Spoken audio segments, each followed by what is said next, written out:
Christ అంటే అభిషిక్తుడైన క్రీస్తు అని, మాస్ అంటే పూర్ణ హృదయంతో సమర్పణ, ఆరాధన అని అర్థం.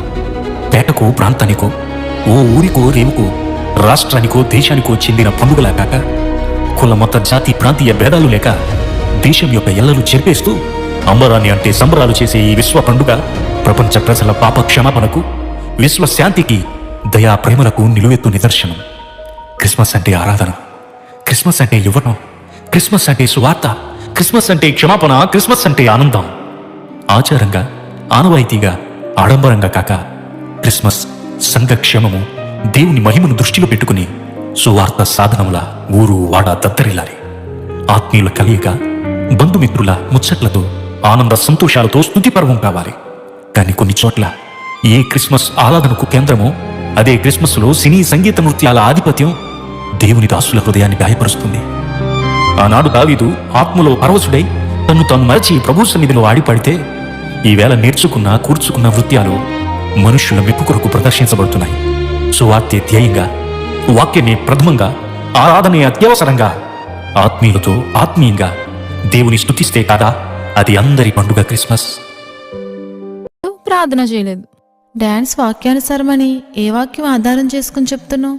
కీర్తన గ్రంథం 149:3, 150 అధ్యాయం 4వ వచనంలో ఏముందో నీకు తెలీదా? నాట్యంతో దేవుణ్ణి స్తుతించమని రాయబడి ఉంది. దేవుణ్ణి స్తుతించడానికి నాట్యం ఆడుతున్నావా? నిజం చెప్పు.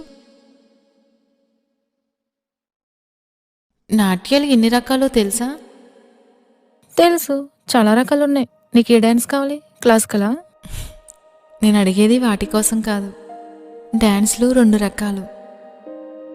మొదటిది మనసుకు సంతోషం వచ్చినప్పుడు చేసేది. రెండవది ఒక మనిషి ఇంకొక మనిషిని సంతోషపరచడం కోసం చేసేది. పట్టరానంత సంతోషం వచ్చినప్పుడు కొందరు నాట్యం చేస్తూ ఆనందిస్తారు.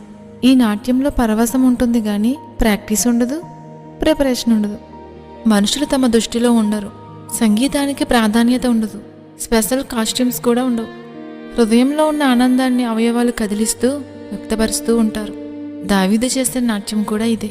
మందసం తీసుకొస్తుండగా ఇశ్రాయేలీలు పాటలు పాడుతూ, వాయిద్యం వాయిస్తూ, గంతులు వేస్తూ ఆనందంతో నాట్యం ఆడారు. ఎవరో చూస్తారని, చూడాలని, చప్పట్లు కొట్టి సన్మానిస్తారని నాట్యం ఆడలేదు. దేవుణ్ణి స్తుతించట్లో ఉన్న ఆనందాన్ని అనుభవిస్తూ నాట్యమాడారు. ఇది వాక్యానుసారమైన నాట్యం.